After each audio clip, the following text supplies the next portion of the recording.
Hello everyone, কি খবর সবার? আশা করি সবাই অনেক অনেক ভালো আছেন। আজকে এটা আমাদের ফটোশপ উইথ জাসিন সিরিজের 5th ভিডিও। সেটা হচ্ছে হিলিং ব্রাশ টুল নিয়ে। সো আমি মোহাম্মদ সালিক তানজিম হোসেন জাসিন থাকবো আপনাদের সাথে এই হোল ভিডিওতে। Let's begin. রাইট নাও আমরা ফটোশপে এখন। সো ফার্স্টে আমি একটা ছবি ড্র্যাগ এন্ড ড্রপ করবো আমার ফটোশপে।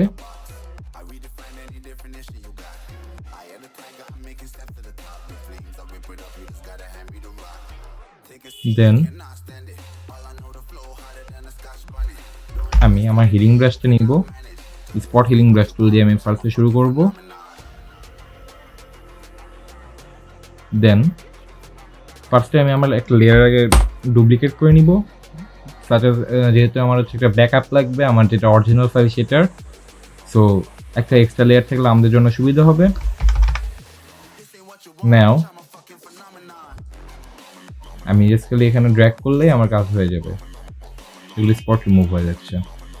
আমি এই পার্টটি একটু ফাস্ট এন্ড ফরওয়ার্ড করে দিচ্ছি আপনাদের সুবিধার জন্য।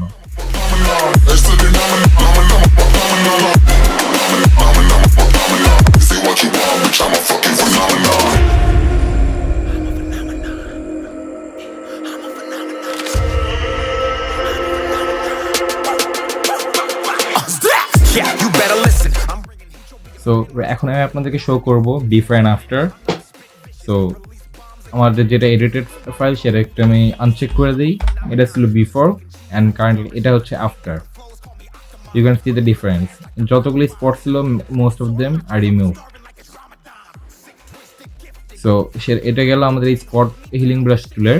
এখন আমি শো করবো আপনাদেরকে হিলিং ব্রাশ টুল। হিলিং ব্রাশ টুল ইউজ করার ক্ষেত্রে আমি আগে ফার্স্ট একটা লেয়ার সিলেক্ট করে নিলাম আমার উপরের লেয়ারটা। দেন আমার অল্টার ক্লিক করতে হবে, একটা সোর্স কালার সিলেক্ট করতে হবে অথবা সোর্স লেয়ার সিলেক্ট করতে হবে। সিলেক্ট করে নেওয়ার পরে আমি এখন যদি জাস্ট খালি এখানে ক্লিক করতে থাকি, আমার ওই একটা পজিশনে যে কালারটা ছিল বা ওই পজিশনে যেই টেক্সচারটা ছিল সেই টেক্সচারটা এখানে সব জায়গায় ফ্লো করা শুরু করবে, জাস্ট লাইক দিস।